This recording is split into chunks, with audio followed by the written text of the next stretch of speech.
Here's what I should have known from day one: when a job pays triple your usual rate, there's always a reason. I'm David Kane, 45, been doing private security for 8 years since my Army discharge. The Whitman contract seemed like a blessing. Federal Judge Richard Whitman, beautiful wife Victoria, twin 8-year-old daughters Lily and Grace. Anonymous death threats against the family, they said. Standard protection detail.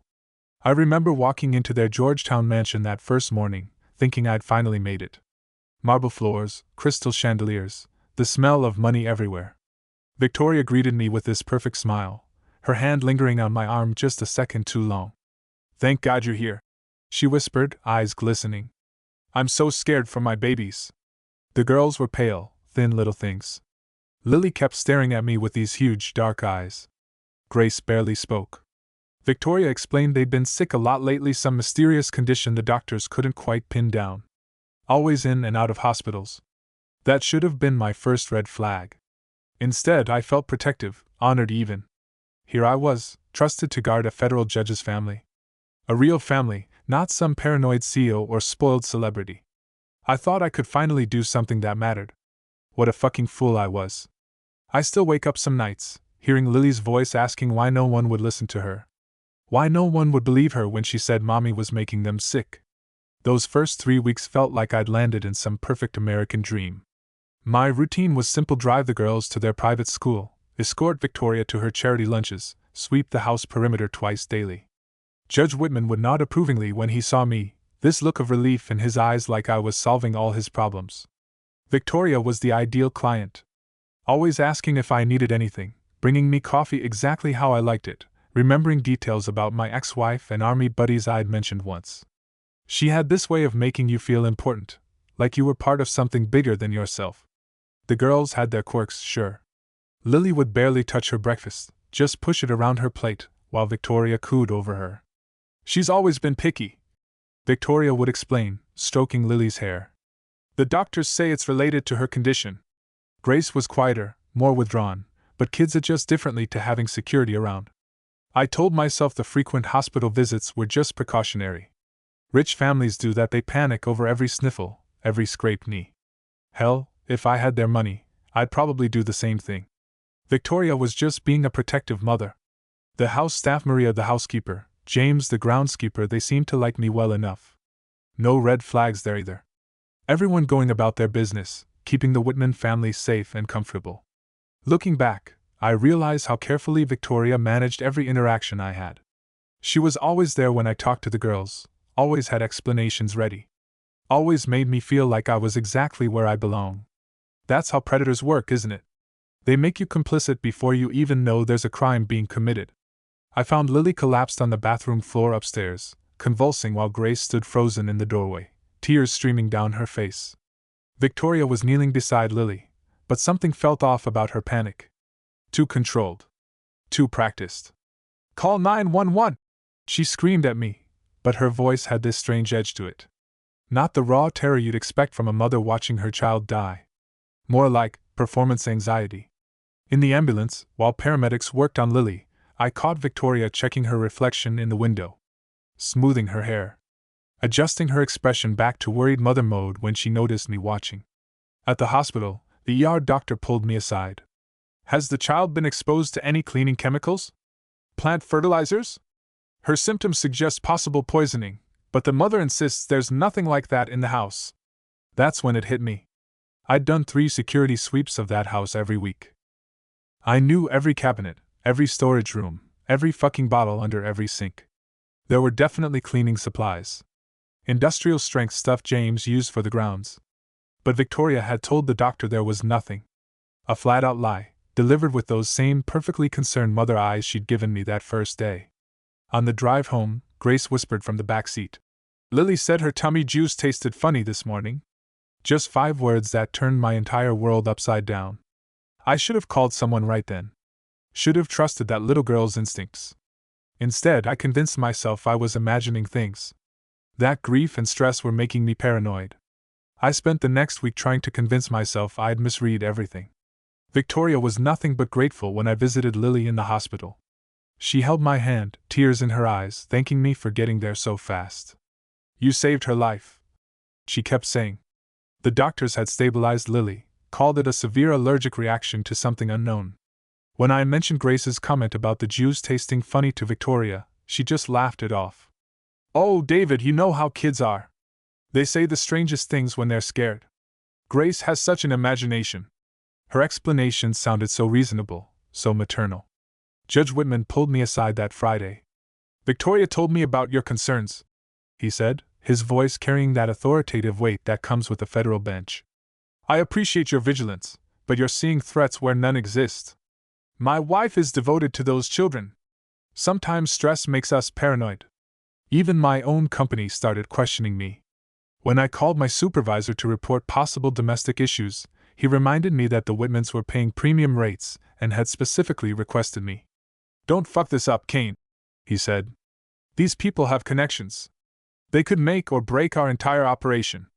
So I started second-guessing everything. Maybe Victoria was just a nervous mother. Maybe I was projecting my own trauma from failed marriages and war zones onto an innocent family. Maybe that doctor was wrong about the poisoning signs. But late at night, when the house was quiet, I'd hear Grace crying in her room. Soft, muffled sobs that would stop the moment she heard footsteps. And Lily, when she came home from the hospital, kept asking me in whispers if I would always be there to protect them. Not protect the family. Protect them. Like she knew the danger was already inside the house. 3 days after Lily came home, I found Victoria in the kitchen at 2 a.m., grinding something with a mortar and pestle. When she saw me, she startled so hard she knocked over a glass of water. "Oh, David, you scared me. Just making a natural remedy for the girl's digestion. Old family recipe." The white powder scattered across the granite countertop looked nothing like any herb I'd ever seen. It was too fine, too uniform. When I offered to help clean up, she practically shoved me away. No, I've got it. You should get some sleep." But I stayed awake, watching from my security monitor as she spent another hour in that kitchen. Washing surfaces with bleach. Scrubbing the mortar until it gleamed. Throwing away dish towels that looked perfectly clean. The next morning, both girls were sick again.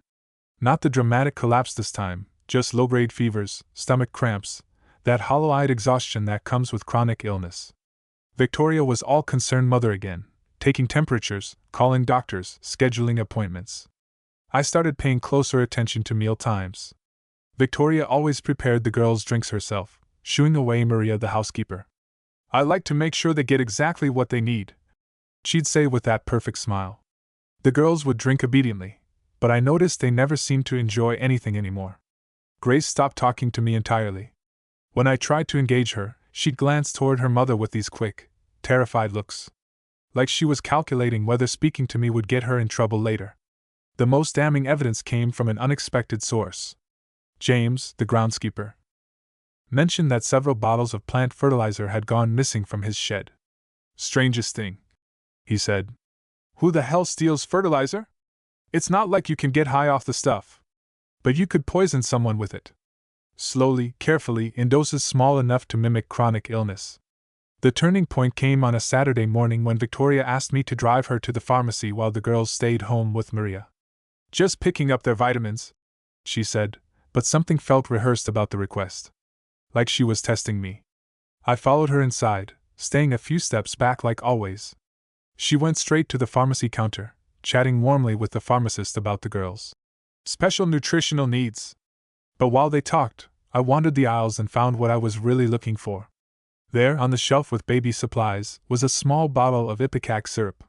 Same brand I'd seen crushed tablets of in Victoria's purse when she'd asked me to grab her phone that morning. The label was crystal clear. "Induces vomiting. Keep away from children." My blood went cold. Everything clicked into place like tumblers in a lock. The morning sickness, the stomach cramps, the hospital visits where Lily recovered quickly once she was away from home. Victoria wasn't treating the girl's illness, she was creating it. When we got back to the house, I heard screaming from upstairs. Grace was convulsing on her bedroom floor, foam coming from her mouth, while Lily pressed herself against the wall, sobbing. Maria stood frozen in the doorway, phone in her hand. "Don't call anyone yet," Victoria said, her voice suddenly sharp and controlled. "Let me see her first." She knelt beside Grace, but there was no maternal panic this time. She was checking her pulse with clinical detachment, like a researcher observing lab results. That's when I knew for certain. Victoria wasn't a grieving mother dealing with sick children. She was a predator who'd turned her own daughters into victims for sympathy, attention, and God knows what else. I also knew that if I tried to stop her, I'd end up dead or discredited. And those little girls would have no one left to protect them. I made the mistake of confronting Victoria that night after the girls were asleep. I thought if I presented the evidence carefully, appealed to whatever maternal instinct might be buried inside her, maybe I could get her to stop without destroying everyone. I know what you're doing to them, I said quietly in the kitchen. The ipecac, the fertilizer, all of it. Those children are dying slowly, and you're the one killing them. For just a moment, her perfect mask slipped. I saw something cold and calculating flash across her face, like a snake deciding whether to strike or retreat. Then the concerned mother expression returned, but now it looked grotesque, like a Halloween mask made of flesh. David, I'm worried about you, she said, her voice dripping with false sympathy. The stress of this job, your military background, sometimes trauma makes us see things that aren't there. I think you need help. Within 24 hours, my world imploded. Judge Whitman called me into his study, his face grave with disappointment. Someone had reported that I'd been acting erratically, making wild accusations against his wife, possibly suffering from PTSD-related paranoia. My security company dropped me immediately to protect their reputation. But the real knife twist came from Maria. I'd thought the housekeeper was an ally, someone else who'd witnessed the girls' suffering. Instead, she wouldn't meet my eyes when I tried to talk to her. Mrs. Whitman is a good woman, she said in broken English. You no understand. You just see problems where no problems. Even she had been turned against me. Or maybe she'd been in on it from the beginning. Maybe Victoria's web of manipulation was deeper than I'd imagined, reaching everyone who might have spoken up for those little girls. The last person I'd expected betrayal from was James, the groundskeeper. But when I mentioned the missing fertilizer again, he suddenly couldn't remember saying anything about it. The clarity came when they tried to have me committed. Victoria had painted such a convincing picture of my deteriorating mental state that Judge Whitman petitioned for an emergency psychiatric evaluation. 2 cops showed up at my apartment with court papers, ready to escort me to a 72-hour hold. Standing in my doorway, handcuffs ready, I realized this wasn't about my sanity. This was Victoria eliminating the only witness to her systematic torture of those children. If I disappeared into the mental health system for even a few days, who knows what would happen to Lily and Grace? That's when I stopped playing by their rules. I'd been thinking like a security professional, trying to work within the system, trusting institutions and authority figures. But the system was rigged. Victoria had Judge Whitman wrapped around her finger. My company cared more about contracts than kids, and everyone else was either paid off or too scared to speak up. I talked my way out of the psychiatric hold. Military training teaches you how to present calm rationality under pressure. But I knew it was temporary. Victoria would keep escalating until I was neutralized permanently. That night, I broke into the Whitman house using skills they never taught me in private security training. I needed evidence that couldn't be dismissed or explained away. Something so damning that even Victoria's web of influence couldn't spin it. I found her poison laboratory in the basement. Bottles of ipecac, plant fertilizer, even prescription medications I didn't recognize. Detailed journals documenting doses, reactions, hospital admissions. She'd been experimenting on her own children like lab rats, recording their suffering with scientific precision. But the most chilling discovery was her real motivation. Hidden in those journals were printed emails to medical professionals, interviews with family illness support groups, even drafts of a book proposal about surviving childhood illness as a devoted mother. She wasn't just poisoning them for attention. She was building a fucking career out of their pain. I couldn't go to the police. Judge Whitman had too many connections, and Victoria's documentation made her look like a saint. Instead, I made copies of everything and hid them in 3 separate locations. Then I did the only thing that mattered. I went back for the girls. Breaking into their house again felt like a suicide mission, but I couldn't leave them there another night. Victoria was escalating the doses. Grace's latest journal entry mentioned significant respiratory distress, like she was documenting a fucking science experiment. I found them both in Lily's room at 3 a.m., Grace curled up next to her sister, both girls running fevers and struggling to breathe.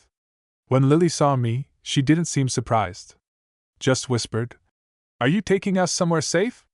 That question broke something inside me. These kids had been living in hell, and they'd figured out I was their only chance. No dramatic rescue, no backup plan, just a broken-down ex-soldier trying to save two little girls from their own mother. I wrapped them in blankets and carried them to my car. Grace was so weak she could barely walk. Lily kept asking if Victoria would find us, her small hand gripping mine like a lifeline. I promised them something I wasn't sure I could deliver, that they'd never have to go back to that house. The safe house was a motel room 40 miles outside the city. Not exactly child-friendly, but it had locks Victoria couldn't bypass and was far enough from Judge Whitman's jurisdiction. I called a nurse I'd served with in Afghanistan, someone I trusted to examine them without asking too many questions. When Sarah saw the girls' condition, the malnutrition, the chemical burns in their throats, the way they flinched whenever someone moved too quickly, she started crying. "Jesus Christ, David! How long has this been going on?" "Too long," I said. "And it would have continued forever if someone hadn't stopped it." 3 months later, I'm still waiting for the other shoe to drop. The girls are with my sister in Oregon under new names, slowly getting healthier, but Victoria and Judge Whitman haven't given up looking for them. My lawyer says we're building a case, but lawyers say a lot of things when you're paying them. The evidence I collected disappeared from 2 of my hiding spots. Professional work, no signs of forced entry, just empty safe deposit boxes where documentation used to be. Someone with serious resources is cleaning up this mess, and it isn't me. I got word through Sarah that Victoria's started a new narrative. She's the grieving mother whose children were kidnapped by a deranged former employee. There are missing person posters with Lily and Grace's faces on them, offering a $50,000 reward. She's even done interviews about the trauma of having her baby stolen. The sick thing is, people believe her. Victoria's always been good at playing the victim, and now she has the perfect stage. My name's been leaked to the press as a person of interest in the girl's disappearance. Former military, history of mental health concerns, fired from his last job for erratic behavior. Judge Whitman pulled strings I didn't even know existed. There's a federal warrant for my arrest now, charging me with kidnapping and child endangerment. The irony would be funny if it wasn't so terrifying. I sleep with a gun under my pillow and change motels every few days. Can't use credit cards, can't contact the girls directly, can't trust anyone who might report my location. This isn't the life I imagined when I decided to save them. But sometimes Grace calls my sister's house and asks to talk to Mr. David. She tells me about school, about how Lily's learning to ride a bike, about the nightmares that are finally starting to fade. In those moments, I remember why I couldn't walk away. Even if it costs me everything.